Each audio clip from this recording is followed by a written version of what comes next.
Auntie Rosa. Okay, we'll get started.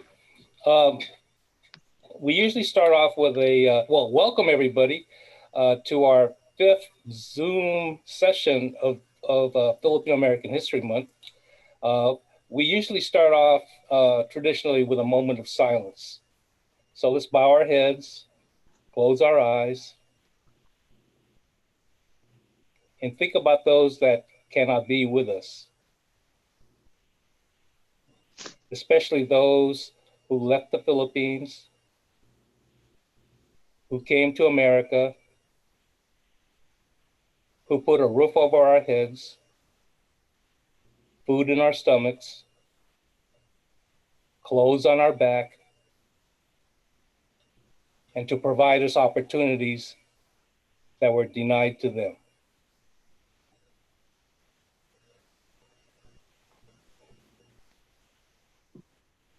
Thank you.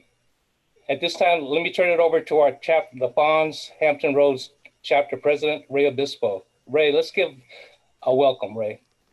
Hey, so I really want to just say one thing that never in my life did I ever feel like I was going to be part of a meeting with my beautiful uncles and aunties in a Zoom. This is truly a very historical event that we have here. Welcome everyone, especially for the aunties and uncles who are out there who are going to be part of this occasion. As you guys know, this is Filipino American History Month, and with Filipino American history, FANHS Hampton Roads has been sponsoring FANHS Now, which has been doing a lot of these really great seminars throughout the entire month of October, which is Filipino American History Month.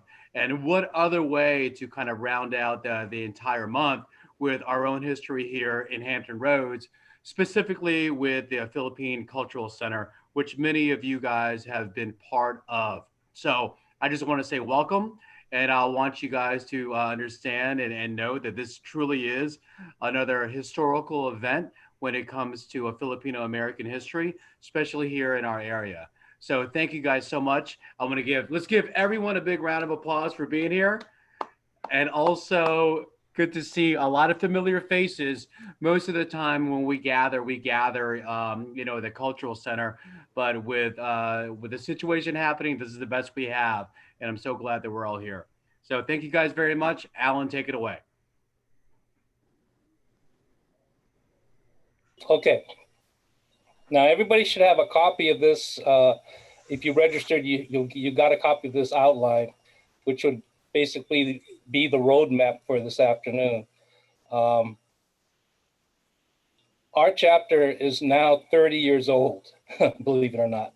And some of the gifts that we're giving throughout the years would be like this FANHS Legacy Month, which designates all the founders of FANHS, and also FANHS Now, which is this video conferencing program. We've developed this so that we could start utilizing the type of technology to reach out. Throughout the years, the FANHS Youth Summit in October 12th, 1997, we found that we had to be innovative as far as how did we teach high school kids or younger to be interested in the history. So we came up with the idea, okay, they would do like spoken word, written dramatization so that the history becomes alive, but they have to know the history to perform the history. So that became a good way to teach. Here's a copy of the Virginia Beach Proclamation. And for those who are in cities that I encourage you, you could copy this and probably use it for next year use it for next year. Now, our third gift to everybody is this Born of Empires Content Academy, which we provided two years ago. And for all you aunties here, you see this blue colored stuff. These are called hyperlinks. So all you have to do is just click on here and you'll be able to, you'll come up with the link. And this is the Content Academy. So when you look at this, you'll see all this listing here on the left, everything you want to know about Philippines or the Filipinos or Filipino Americans. It's an extensive a list of resources for you to learn about our people. So we're proud of that. membership. You click on that. Hopefully, if you want to join FANHS Hampton Roads, just click on here and just join. I assure you, we're probably like not only one of the oldest running organizations, but we're probably one of the most lively organization chapters in FANHS. Now, for the rest of the month, well, these are the programs that we've done before. Starting in October 1st, what we've done is that you will have a copy of the presentation outline and also the recording. So you'll be able to go back and see what you missed or haven't seen. When we go through, see, we're here now on the 27th. Well, this week's a big week for us because we are doing a Zoom session every other day. So we're going to finish strong. Today it's the PCC. 2 days it's When Virginia Wasn't for Lovers. And on the 29th, We Fought for Freedom. It's about Filipino American veterans. And on the 31st, we decided well, Auntie Dorothy did a session on We Are FANHS, and that was our longest Zoom session ever. It was about 3 hours, but she had more to say. So we decided to change the 31st program to FANHS 40th and Beyond. That's just the title that I just came up with, and it's to describe the 40th anniversary of FANHS, which would be held at the conference in Seattle. So in this session here, Auntie Dorothy is going to articulate, what she would like to see in that conference, and that's probably going to be her swan song. So hope you be able to attend that. Now, the historical background for Hampton Roads, Virginia, which is for those on the West Coast, this is the largest concentration of Filipinos on the East Coast. And you'll be able to click on and hear some information. But today we are delighted to have the chairman of the Council of United Filipino Americans, Dr. Cindy Romero. This is her bio here, and she's going to present the Philippine Cultural Center of Virginia, 20 years of activism. Because 20 years ago, that's when the Cultural Center opened up. So without further ado, Dr. Sin, you could take over now. Just Alan, give her a hand. thank you so much. Thank you so much, Alan, to you and all of FANHS across the country. Thank you so much for celebrating our History Month in such a special way and including us to be part of this year's activities. We are celebrating the 20th anniversary of the building of our Philippine Cultural Center of Virginia, which has been owned and operated by the Council of United Filipino Organizations of Tidewater. So if I may start with a very quick commercial break with our first Vice Chairman, Dr. Arlene Fontaneras. Thanks, Sin. Hello, everyone. Thanks for joining us for this very special event. As she said, it's incredible that we're celebrating the 20th year of the opening of our Philippine Cultural Center of Virginia. Although we've been limited in our ability to gather for this momentous celebration, we do so very appreciate this opportunity to share our history with you, and we thank you all for your support. The PCC just opened an online store, and we're excited to have available commemorative t-shirts, both in adult and children's sizes, face masks, and a very special limited edition. It's a beautiful souvenir coin with our official 20th year anniversary logo. You can purchase our items online from PCC Market at pccva.org/shop. You can pay by credit card or PayPal. And if you're local in the Hampton Roads area, you can choose the option for local pickup, and we're happy to deliver the items to you to save on shipping costs. I will post the address in the chat box so you can peek in and shop, start your Christmas shopping early. And all our proceeds, of course, from the sales will benefit the Philippine Cultural Center. So salamat po sa inyong lahat. Thank you again for your patronage, and do enjoy our presentation this afternoon. Thank you. Great. Thank you so much, Arlene. And now let me share my screen so we can open the presentation. And just want to make sure I hear from all of you that you can see this.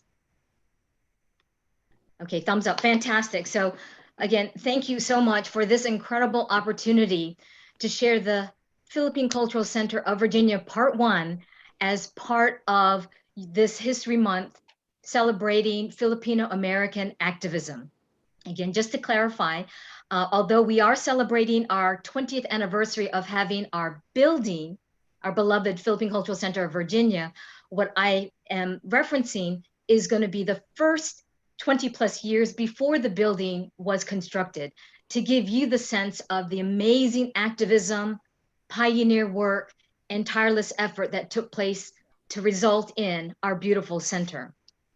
So just a disclaimer that this information is simply being shared on behalf of my personal reflections and my perspective based on my own lived experience, but also from various summaries from different people, different formats that are in books, as well as some souvenir programs and other newsletters and written documents. So again, these are my personal reflections that are built on several different pieces of information.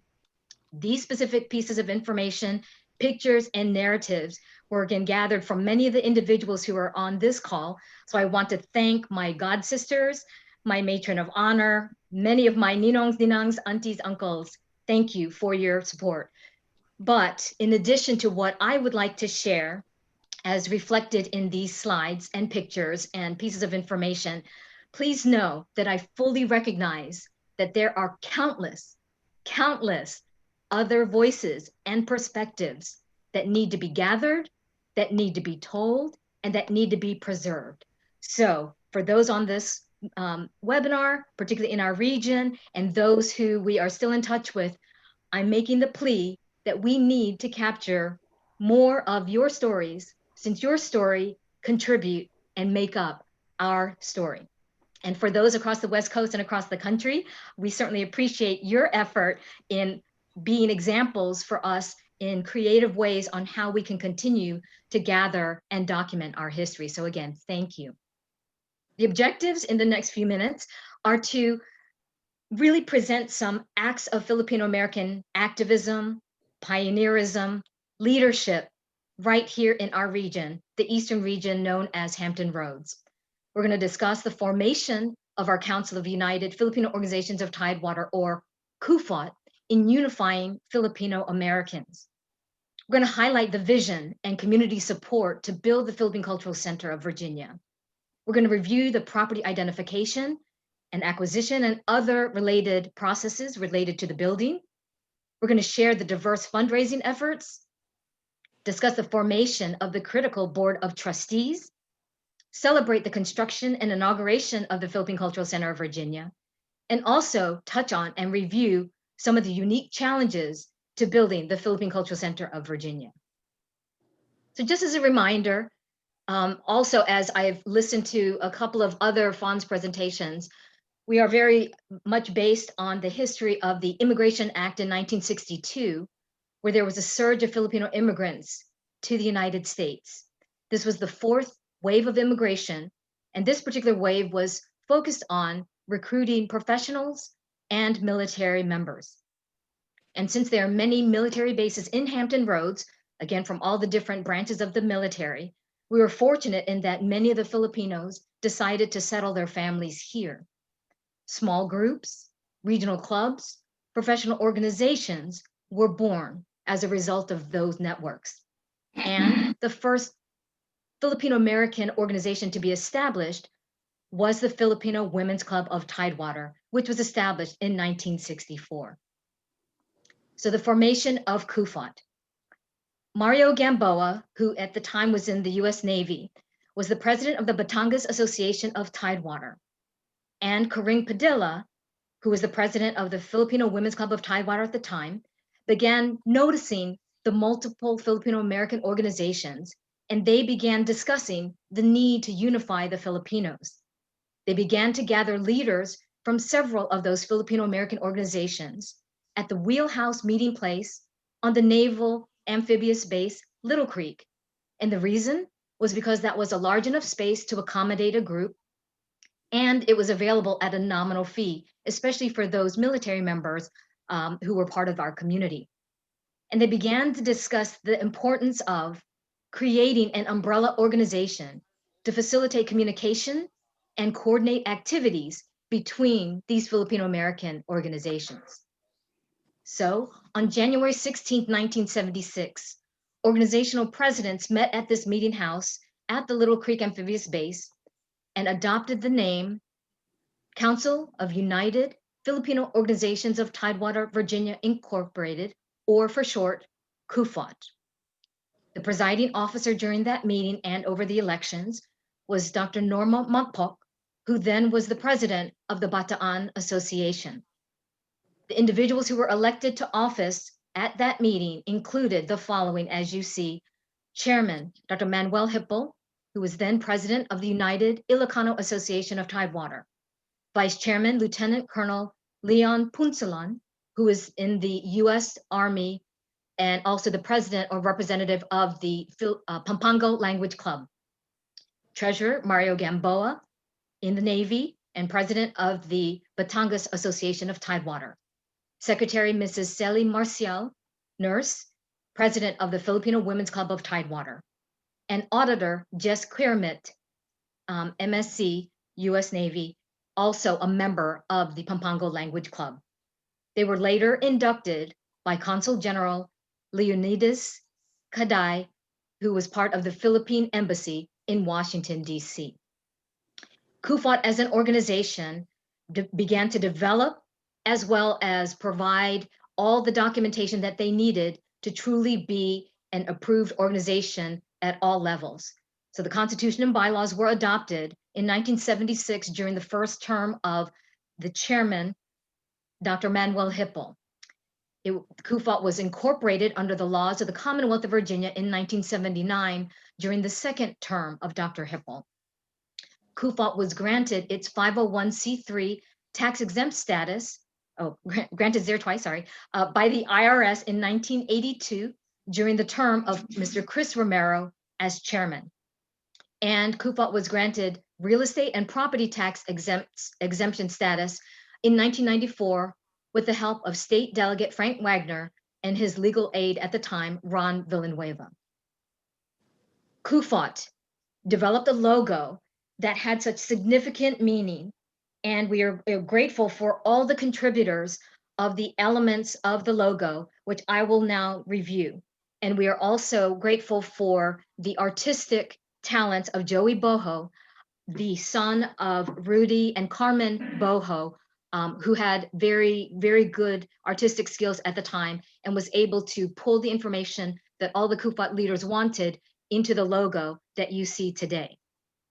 So I'll describe to you very briefly why the logo is as it is and the symbolic meanings of each of the components. First, the United States of America and the Philippine flags. It represents the two countries of domiciles. The US flag represents the country where the Filipino Americans reside and adopted as the country in which they live and raise their children. The Philippine flag represents their motherland, where their rich culture and family value have originated. The map of Virginia with the asterisk right there. The Filipino Americans residing in the Tidewater area, which is now known as Hampton Roads, and it's the place where CUFOT was formed and founded. The firm hand clasp in the middle. One arm wearing a traditional white shirt and the other in the Filipino Barong Tagalog.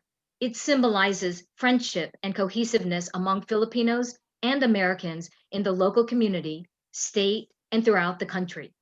It represents the tenacity and resolve of the founders, leaders, officers, and of the 32 loan guarantors and countless volunteers mutually agreeing to build a magnificent facility known as the Philippine Cultural Center of Virginia.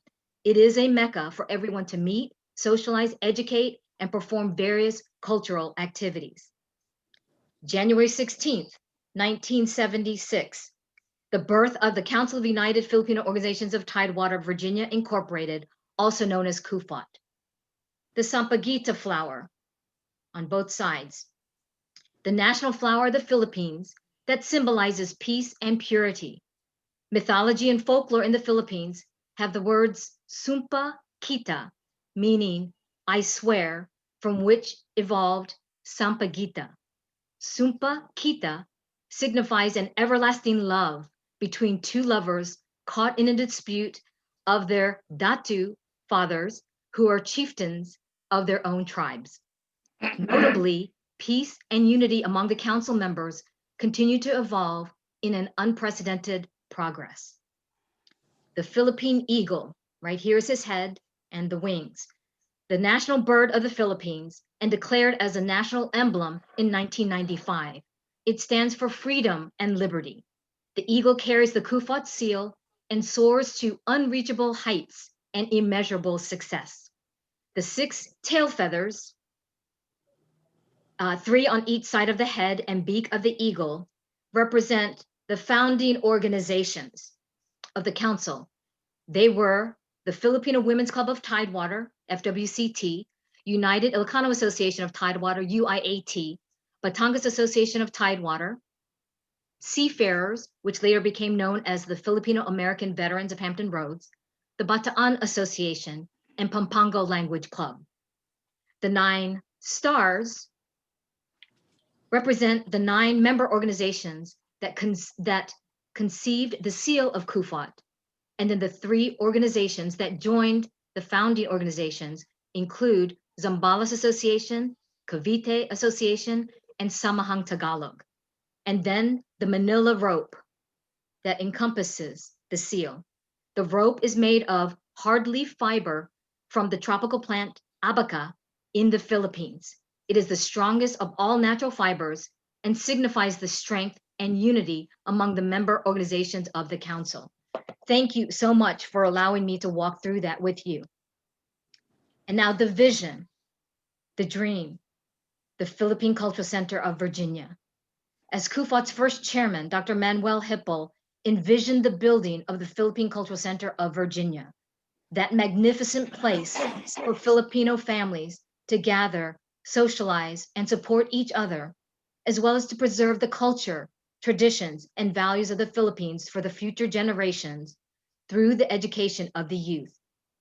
There was a focus on building the Philippine Cultural Center of Virginia, which resulted in a unifying effort culturally and financially, and recognizing that this vision, this dream, began to galvanize, stimulate, and motivate the entire community to gain its support and commitment to drive to that eventual reality.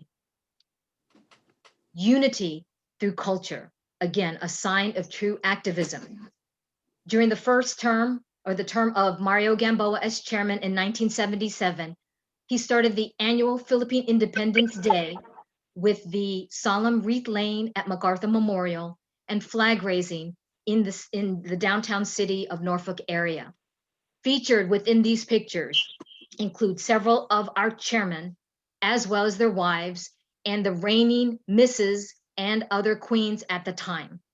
So again, this is one of the premier celebrations that Kufot started in its early root phases in 1977, which in our opinion was demonstrating activism, pioneerism, but also preservation of our culture through these special activities. And as we know, General Douglas MacArthur was a significant friend of the Filipino community. And we are grateful that we have his memorial right here within our region.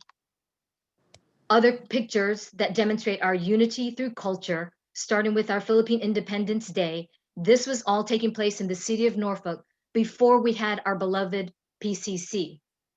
I'm not sure if you'll be able to tell, but this in particular is Mrs. Rose Daria, who I know is on the call, and others who were on the outside steps of the MacArthur Memorial preparing for the wreath laying.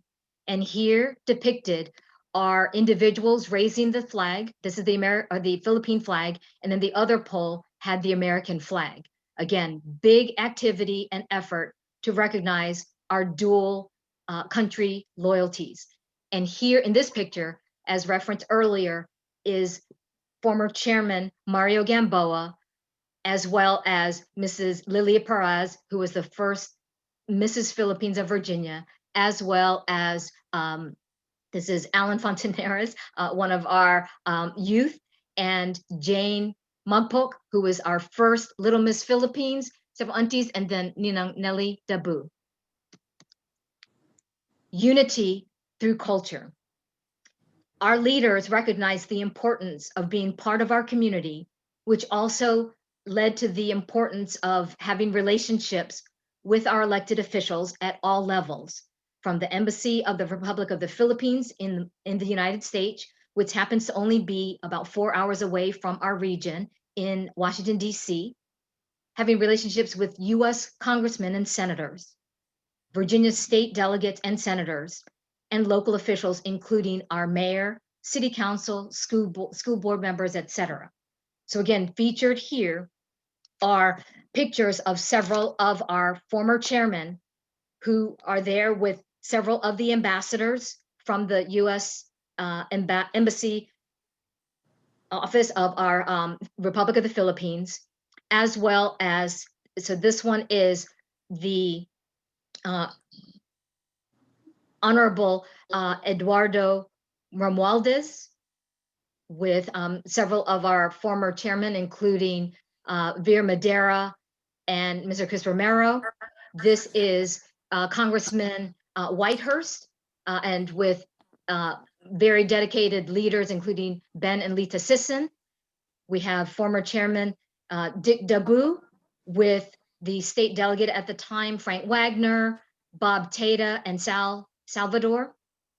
And then here is a picture with our very beloved mayor, longstanding member, Mayor Myra Obendorf, again with several of the youth from the Kufat's dance troupe. And knowing that those relationships were critical at every event possible, we have invited those representatives to come join us for various events, which led to, again, this is a more current picture from the Sister Cities activity related to the fireman training. This is a former ambassador as well. That was, let me just make sure I pronounce, Honorable Ernesto Maceda, with Chairman Dr. Hipple and Mrs. Hipple, and then the other Philippine Embassy representatives. Again, we see Chairman Dick Dabu and even his wife Nelly Dabu and Uncle Sid De Vera, with representatives there, and of course with Myra Obendors.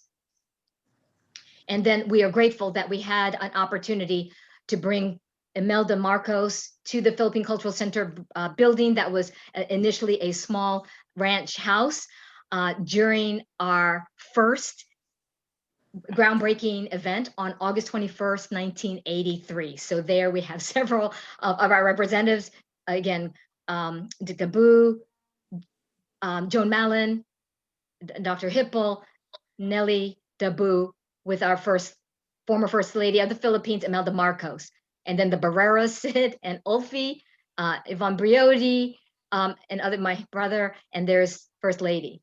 So again, what an opportunity for us, again, there's Karing Fadela, to be in the presence and have the connection with Imelda Marcos when she was in town. Unity through culture. Appreciating that military pride is a significant part of our culture, especially here in Hampton Roads.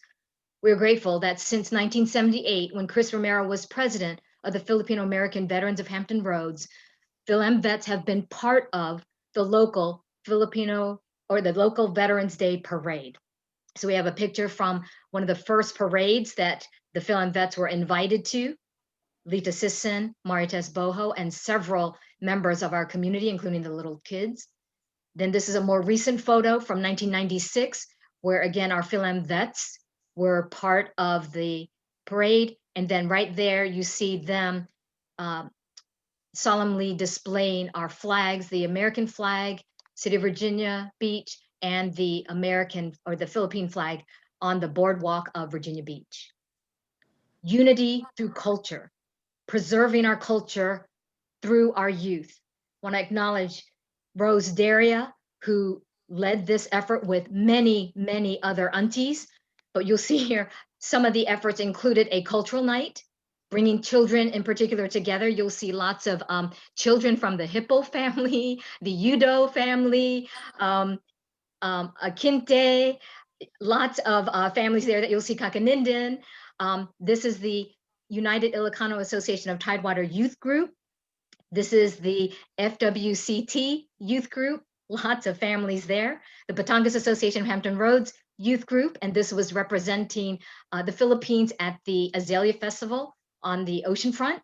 This is the Kufont Youth Group, very long ago in the 1970s, and this is at the Botanical Gardens. And then part of the relationship we had with the Virginia Ballet in Norfolk. And again, unity through culture, emphasizing education through youth and our establishment of the youth division. Special thanks to all of the aunties, again, many of whom are on this call, particularly Ninang Rose Daria, who is the founding director of the School of Creative and Performing Arts, established in 2000. And that was under the leadership, again, with Dr. Hippo, providing that support. And even though the School of Creative and Performing Arts, SCAPA, was established in 2000, Rose Daria led the engagement of youth in cultural activities since 1976. And there are countless, emphasize countless aunties who must be remembered and appreciated for sharing their talents, teaching dances, making costumes, finding music and accompaniments. And again, countless aunties, Auntie Luz Tolentino, Luz Tolentino, Imelda Texon, Jessica Bello, Lita Sisson, Auntie Belly Guerrero, countless aunties who spent hours patiently teaching us to sway balance and to bend our bodies and to extend and to know how to balance the glasses on our head. Thank you to our aunties, titas, ninangs. Unity through cultural and fundraising activities. Our annual Mrs. Philippines of Virginia popularity contest began in 1978 during the second term of Dr. Hipple as a primary fundraiser for the PCC. Mrs. Lilia Perez was crowned as first Mrs. Philippines of Virginia. There's a picture of her and others. This is another picture, again, depiction of the Mrs. Philippines pageantry. This was a picture from Mrs. Nelly Dabu's coronation in 1979. And here on the wall of our current PCC, again, each of our Mrs. Philippines and court have their pictures, and each of them have their stories. Each of them have their successes that we want to continue to capture and enjoy, because it is through their effort that we probably raised approximately $250,000 from 1978 until 1990.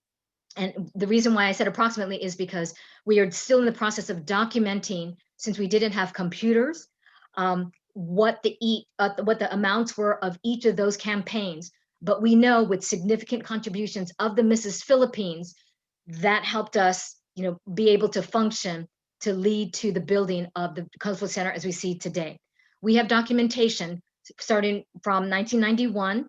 Our current treasurer and longstanding treasurer, Rosa Blanco, was able to calculate that we have gathered from the Mrs. Philippines campaign from 1991 to the present over $569,000.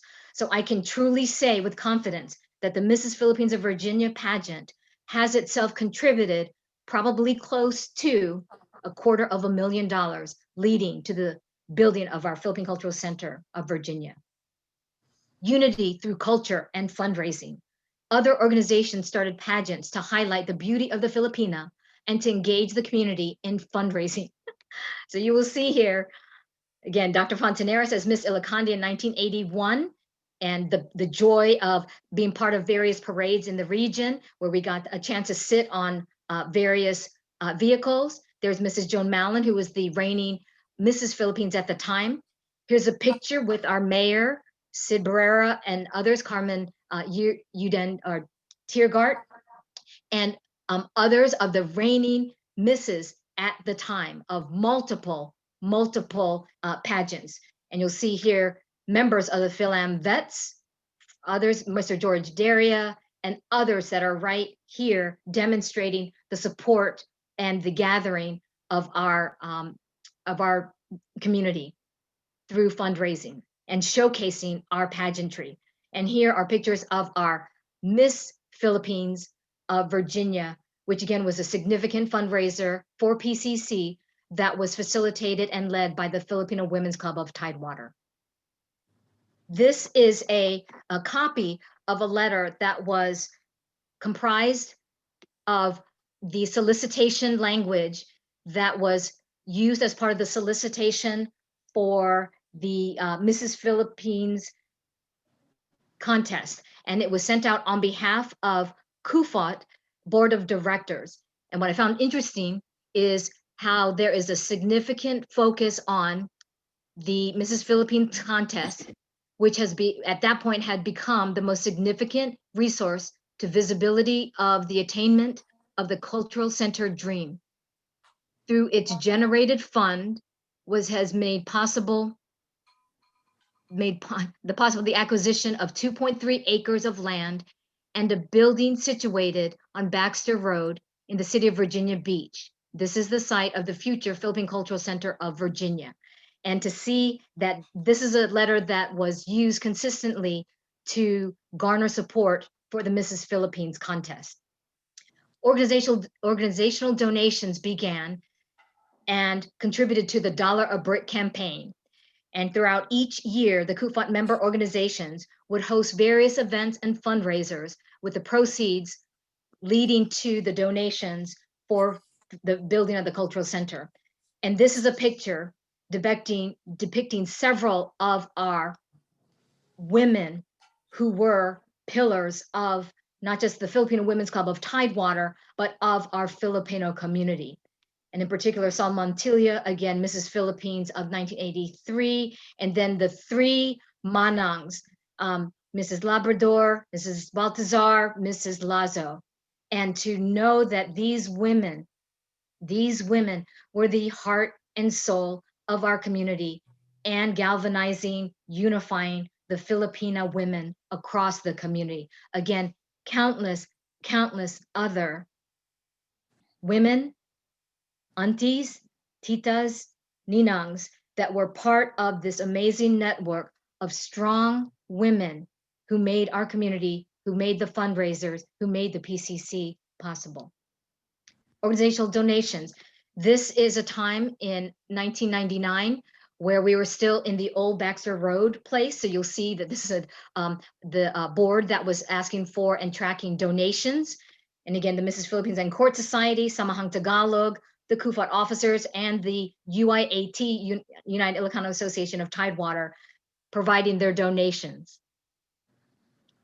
Other fundraising projects to support the PCC. 1980, the Little Miss Philippines pageant began under the Filipino American Veterans of Hampton Roads by Dr. Oleli Romero. Jennifer Magpuk was the first to be crowned. In 1989, the Magic 10 Pledge Plan, a pyramid type of donor plan, was started by the fundraising chairman, Karing Padilla, during also her term as CUFOT chairman. In 1998, there were other campaigns, strategies, methods that were used for fundraising. A Campaign 500 led by Dr. Romero, the Millennium Tree with various levels of contributions and donations that were led by Venus Tamaning and Dr. Rose de Vera Hippo. And then Check-O-Matic donations that were ways that certain amounts could be deducted from a checking account and donated to the CUFOT checking account. And I just thought it was funny, Check-O-Matic, that was the term back then.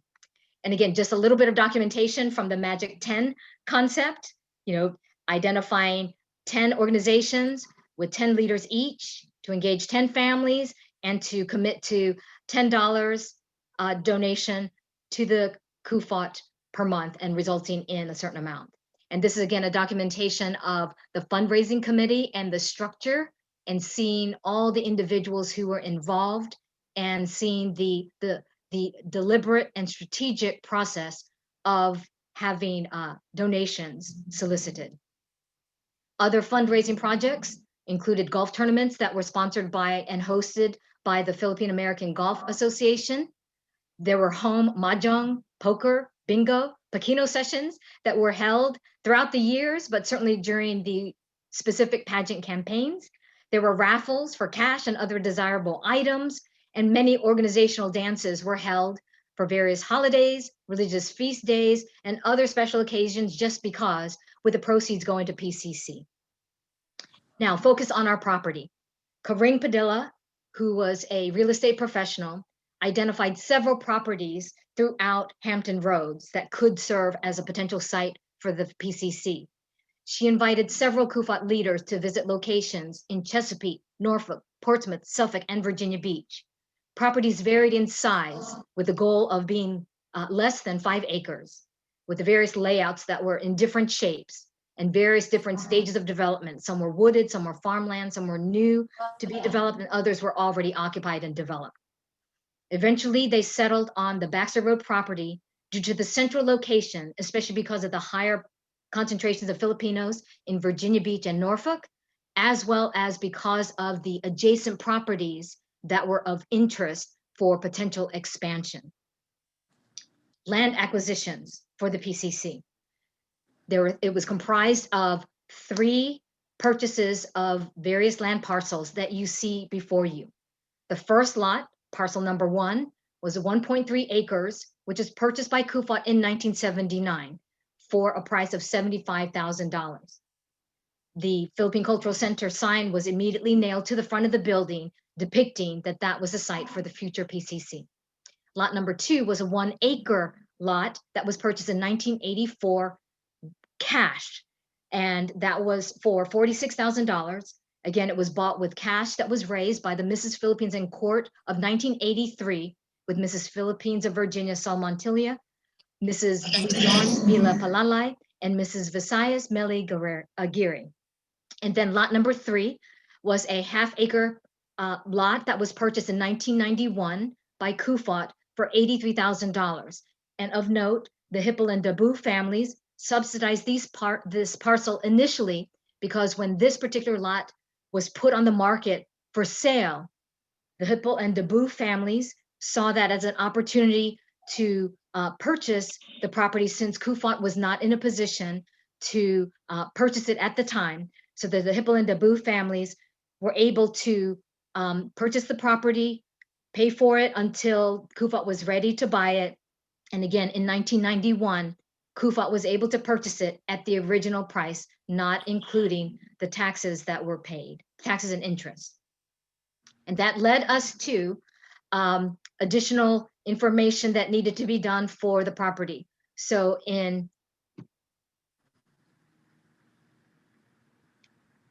okay, I apologize. These slides were in different order. Let me, if I may, very quickly go to this slide. So in 1985, Chairman Dabu was president of the Pampanga Language Club, and then he became chairman of CUFOT. Karing was able to do the legwork to apply for and follow up on the building permit, the site plan, and rezoning requirements. In 1989, as fundraising chairman, she actually then became the first woman CUFOT chairman, building upon her efforts as fundraising committee chair. In 1991, during Conrado Dabu's second term as chairman, the 2.8-acre property was rezoned as O2 commercial office space. And then in 1993, the site plan, the building permit, and other documents were completed. So in summary, the Philippine Cultural Center of Virginia property included the full contingent of the 2.3 acres with the full address of 4857 Baxter Road, Virginia Beach. And as of June 1993, the assessed value was $1.2 million. As of 2020, the city assessed value is $2.66 million.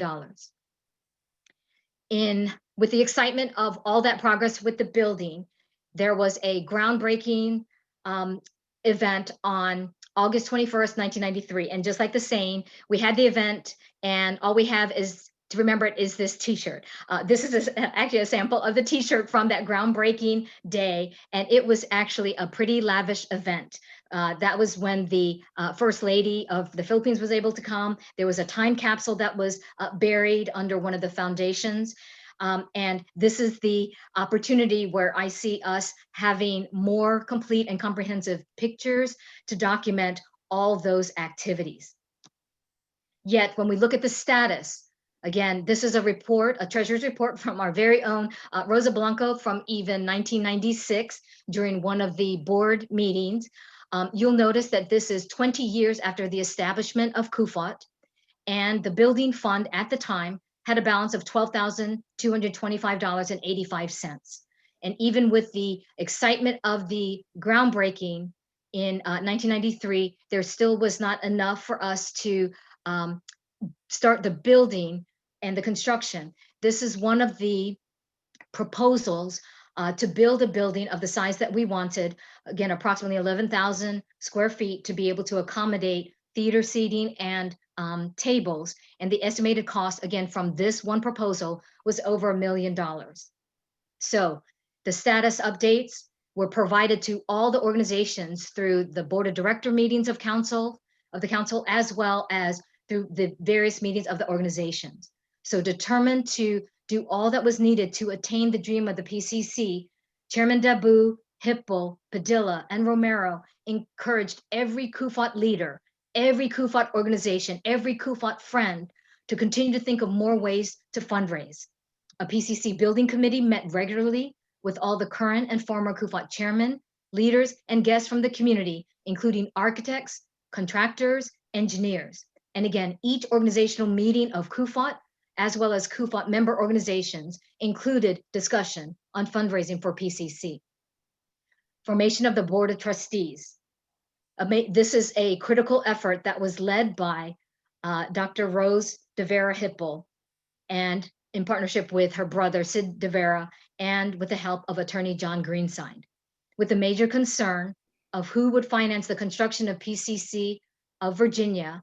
And because of the significant desire and drive to want to have that dream be a reality, they looked at several banking institutions and realized that it would require multiple families who would be willing to sign as guarantors for a construction loan that would help support an almost $1 million venture.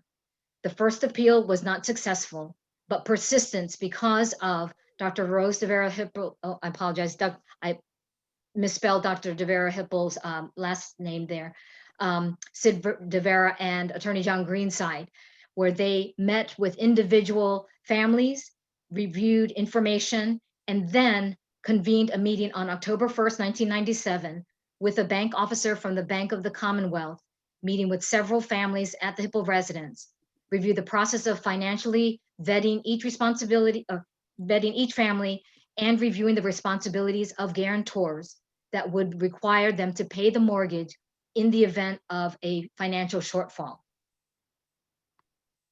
Dr. Hipple continued to facilitate that meeting, and on that same night, 9 families already committed to serve as guarantors. Within a week, another 2 families stepped up, and then in total, 32 families signed on as guarantors, and these represented grassroots families from across the community, including the retired military, proud housewives, and other professionals. And they eventually became recognized as the Philippine Cultural Center Board of Trustees. We want to take special time to recognize them because of the significant work that they did. They in particular put their families' financial interests, their financial concerns on the line in order to support and to commit to the building of the Philippine Cultural Center of Virginia. And again, the families of the Abrigos, Aquintes, Areza, Baltazar, Barrera, Blanco, Bugante, Calpito, Connor, Constante, Corsino, Dabu, Dejon, Daria, Esteban, Federico, Fermin, Flores, Fontaneras, Guerrero, Hipple, Lazo, Medrano, and Pablo.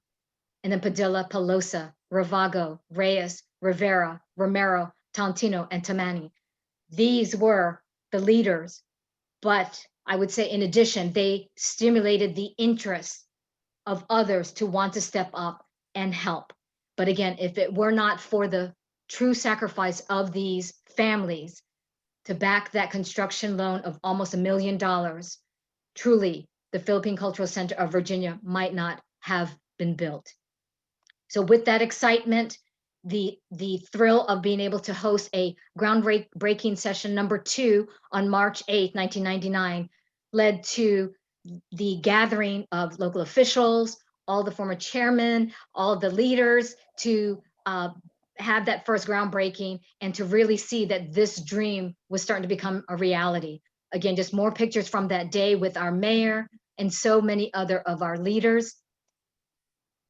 And again, we want to acknowledge that without the work of all of our chairmen, especially Hipple, Dabu, Padilla, Romero, De Vera, we would not be here today. To see that beginning sign of saying the future home of the Philippine culture of Virginia, having the permits that needed to be done, and then being able to see every phase along the way that this was a reality. Again, this is only a simple snapshot in the amazing effort of a community that came around the dream of wanting to see this place, this opportunity built.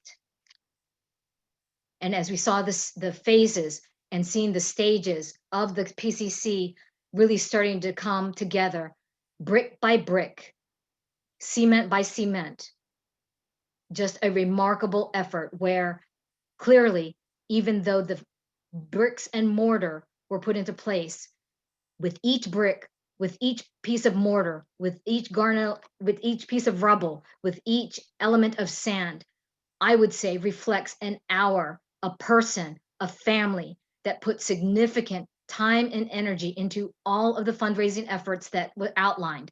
Many of the people on this call worked tirelessly throughout each day, throughout each week, each weekend to prepare for every event and to prepare for gathering enough finances to see this structure come to reality. So again, each step along the way represents the hard work, commitment, pioneer, activism, leadership of so many. And then it became a reality.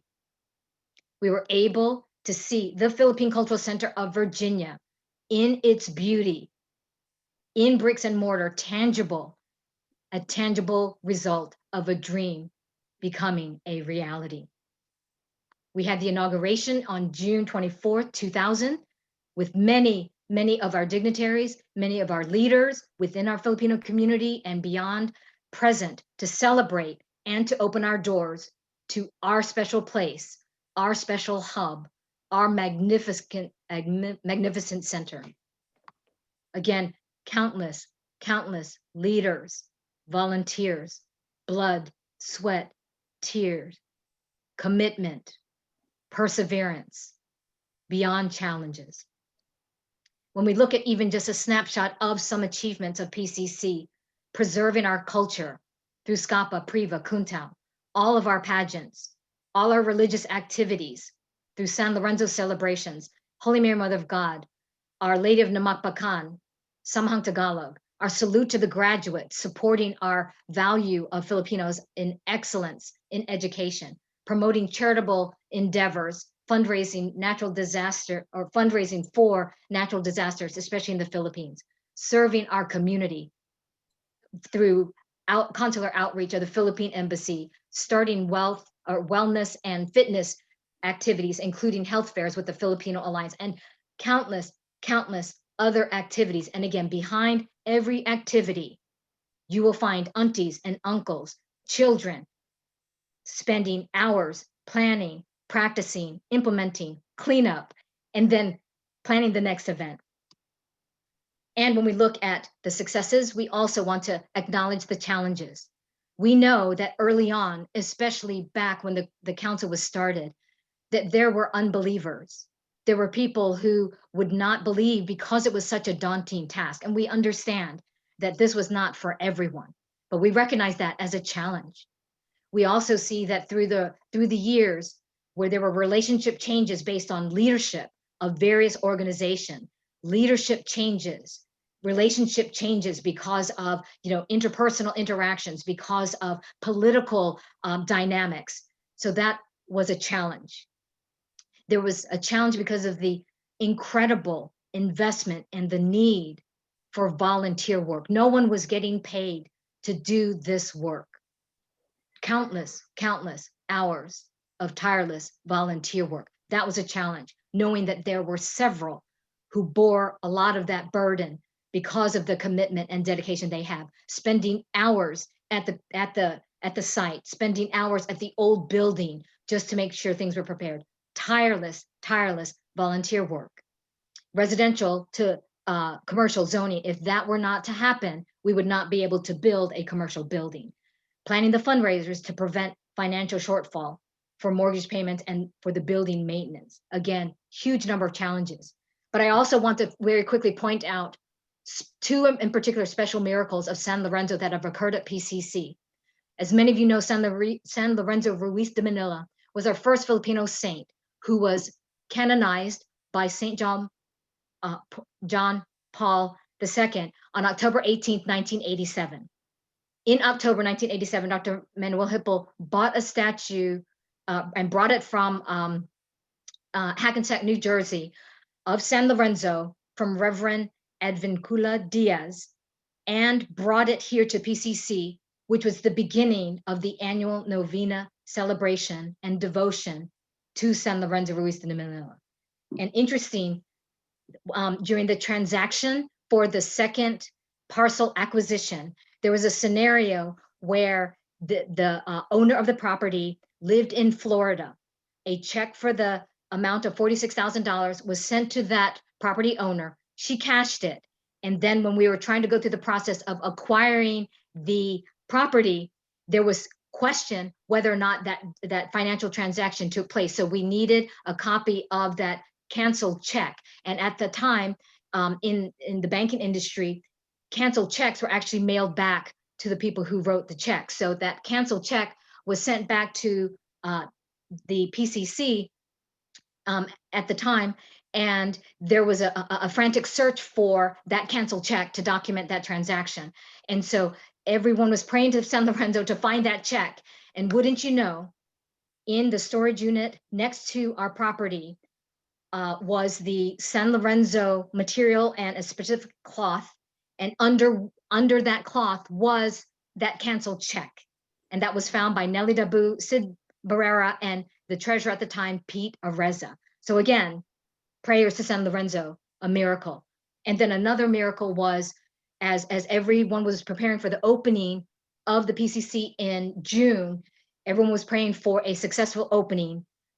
Days before the opening, there was flooding at the PCC, and we prayed for San Lorenzo to find the source of it and why. And fortunately, it was found very quickly that there were line connections that were faulty. That was fixed right away.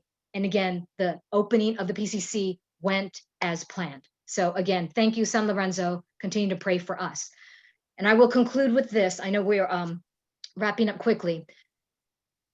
Activists, leaders, and legends. I mentioned by name only a few, but I will say special recognition in particular needs to be paid to those who volunteered and sacrificed time and energy as chairman. Okay, and again, Dr. Manuel Hippel, longest standing chairman in the history of the council.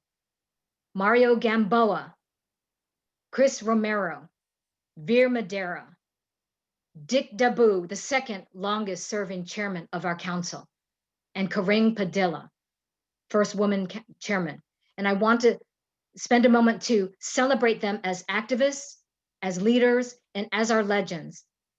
Because of them, their spouses, their families, their friends, and their community were truly motivated to help pursue all that was needed, pragmatically, logistically, business-wise, to have the center erected, constructed the way it was.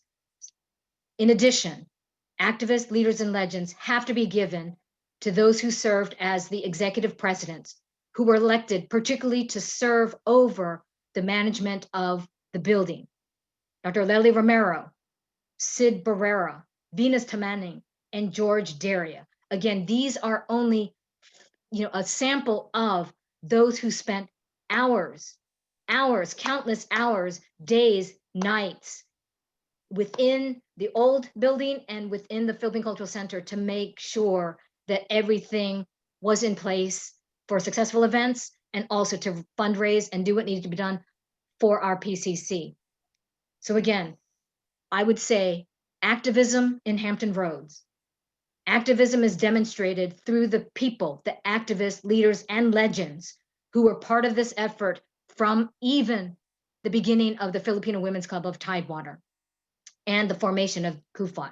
So I will say we need to recognize everyone, CUFOT officers, board members through the years, all organizational presidents, officers, boards and board members, and regular members of the organizations, all the volunteers, all donors, especially those who contribute to the $1 per raffle ticket for cash prizes like a $500 prize, all supporters, everyone who helped foster the growth and cooperation of this effort. And this includes non-CUFOT members, all of our restaurants, our marketplaces, all of our Filipino businesses. They helped us become a reality. So again, we want to thank them and recognize them as true activists. I want to read something that was a poem that was found in several of the binders of our documents of CUFOT. And I want to say this is a reflection of the heart of our PCC pioneers. And let me read this to you. Why I volunteer. It's not for money. It's not, I'm sorry, I mistyped. It's not for fame. It's not for any personal gain. It's just for love of fellow man. It's just to lend a helping hand. Something you cannot buy with wealth. It's not for medals won with pride. It's for that feeling deep inside. It's that reward down in your heart.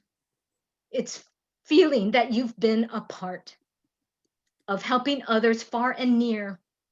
That makes me be a volunteer. So again, when we look at our Philippine Cultural Center, the dream that became a reality, every brick, every pebble, every morsel of paint, every drop of water, everything that comprises the physical space, in my opinion, is only a representation of the thousands of people who contributed to millions of volunteer hours, commitment, sacrifice, perseverance. So when we talk about activism, I'm so grateful for this opportunity that you all have given us to share this dream. And again, source of information are from the Jade Anniversary, from our Aming Utang na Loob souvenir program, our second generation legacy group helped host a book that was published by Mario Gutierrez Gamboa, and then again, countless conversations with those of you who were there. And again, I emphasize the importance that now's the time, and appreciate this opportunity to launch this effort, because we need to capture more of your stories since they contribute to our collective story. Maraming salamat po sa inyong lahat. Thank you.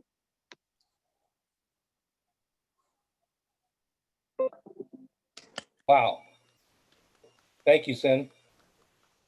What a presentation. Wow. What a presentation. Right. And I would like to say that coming from Seattle, a lot of my Seattle folks, a lot of people on the West Coast wanted to know why I chose Virginia Beach. Right there. It's the heart and soul of the community.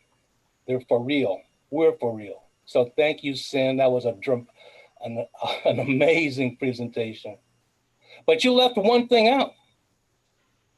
What's that? One of the biggest reasons why I came here was the food. You have the best cooks, They're all ex-Navy chefs, and I challenge any community out there to challenge that food that comes out of this area, because we are championship chefs. With that said, Mr. Abisso, Ray Abisso, are you still there? Do you have anything to say, Ray? No, so one of the things that I, as I was watching Sin's presentation, number one, like especially in the very end, I really felt her passion in her voice and also her introspection in terms of what's happening with the community, not only for what happened in the past, but really for me. And the reason why we're doing this in the first place is really for the future. Probably the youngest person on the Zoom is probably 45 years old. I just turned 50. Okay. So the whole idea of what are we going to do as a community beyond this is getting the younger folks involved. And what I mean by younger people, I mean people who are 40 years old, which is not even really that, you know what I'm saying? It's like we need to find a way to continue the stories, and not only to continue them, but to share what Sin just so graciously shared with us, right? So the collective memories that we have, they're beautiful ones. And in order for us to kind of move on, like for our youth, when I mean youth, I mean people who are in their 30s, just to be part of our discussion, right? And that has been the biggest challenge with not only FANHS National, but here locally, is getting people in their 30s and 20s and 40s. And, the second generation involved. And I think if anyone saw Sin's presentation, who was part of those generations, Can will you say absolutely something be now? Yeah. Okay. And I would I think my dad wants to say something. We're actually in different rooms. Okay. But Sorry, again, Uncle.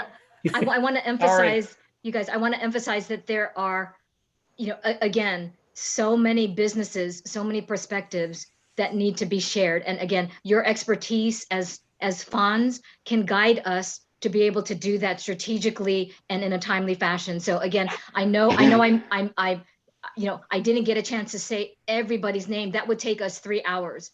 But please know, I say that humbly and respectfully to say there are so many other stories that we have yet to tell. So if I may have my dad say something. Yeah, how can I do it? You're there, Daddy. Uncle. Just go ahead and say something. Go ahead, say something, Daddy-o. No, you turned it off. Yeah. Hold on.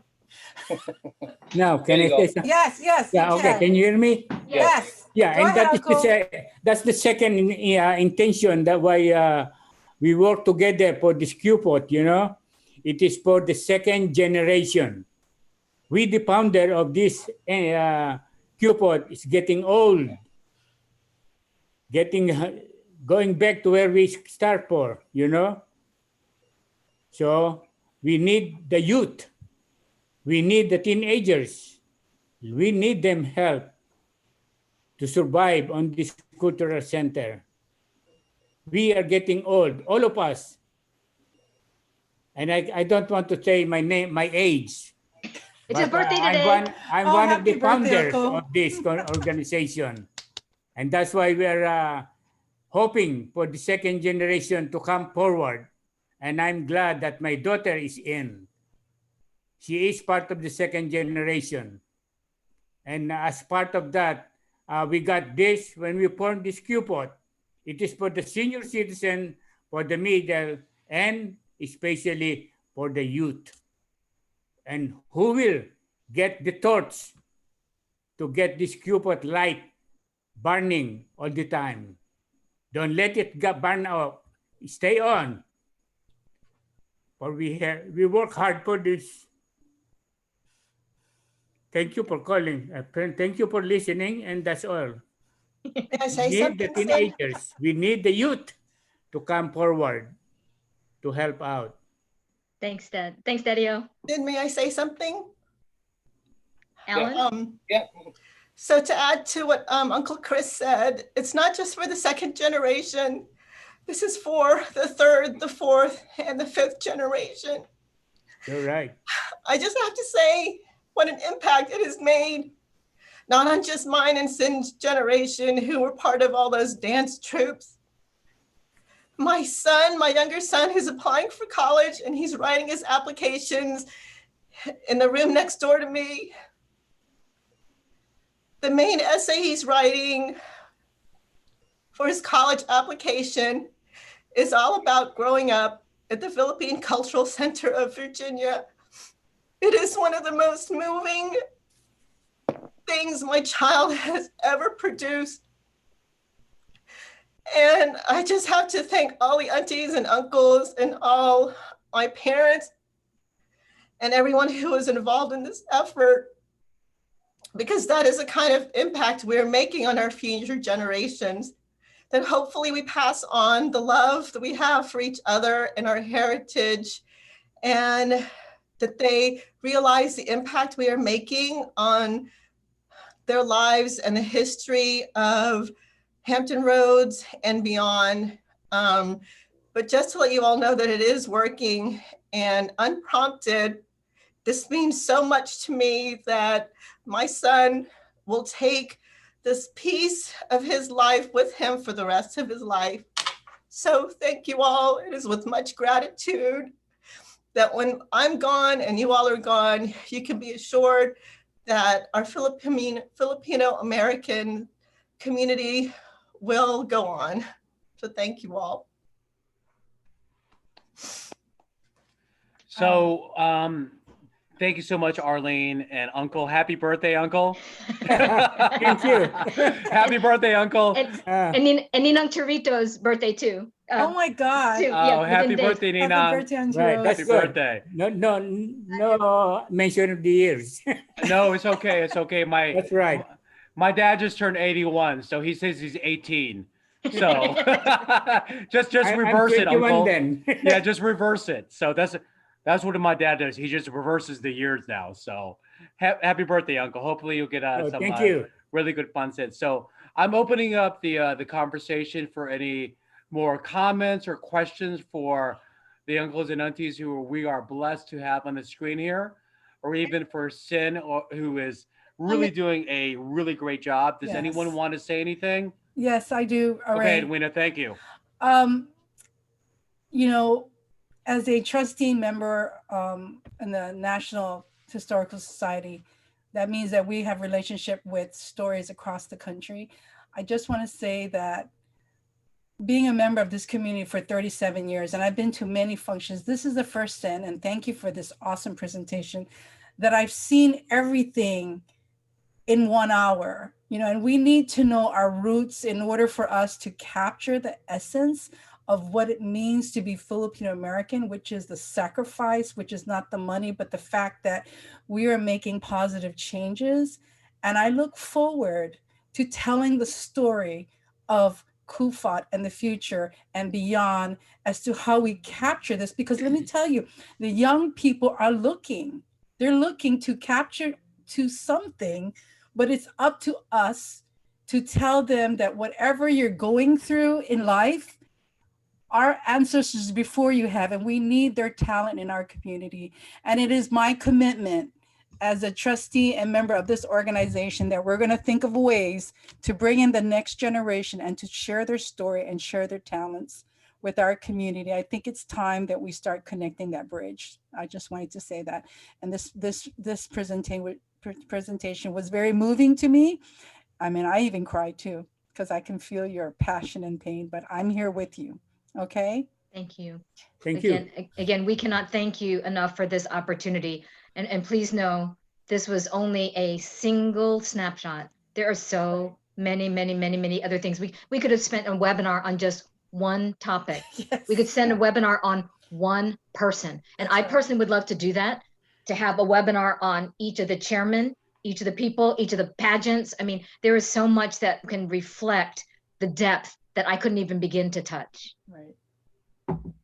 Yeah, I'd like to add, as like one of the former youths that was involved in, with the Filipino community when I was a teenager, being part of the UIAT dance troupe and various other things, just me, initially being forced to be part of the Filipino community. And then I eventually, made a bunch of friends and connections, and then I became a part of FANHS. And even though I live in Northern Virginia, I like to keep in touch with the community, because I would love to move back to Virginia Beach.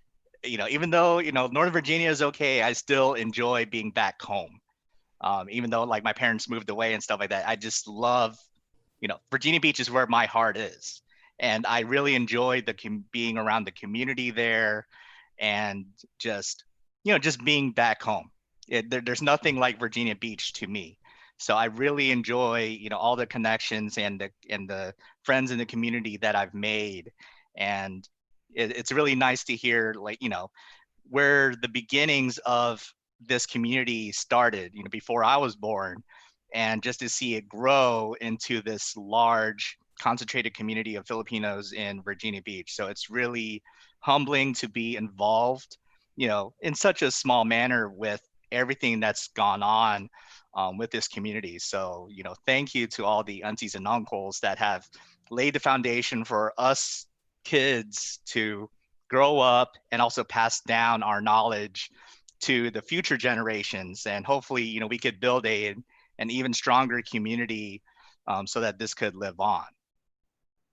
Thanks, Dan. And I will say, even in this world of virtual interactions, I think as we plan future re-engagement activities, and Vivian Gentos Hippel is leading a lot of our re-engagement activities, we're looking at strategies to host virtual engagement. So again, even though you're physically in Northern Virginia, we're hoping that we can connect with you virtually as well.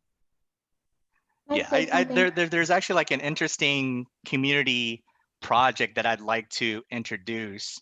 Would be, something simple that we could have like the youth and also the older generations involved, which would talk about the history of the Filipino American community of Hampton Roads through pictures.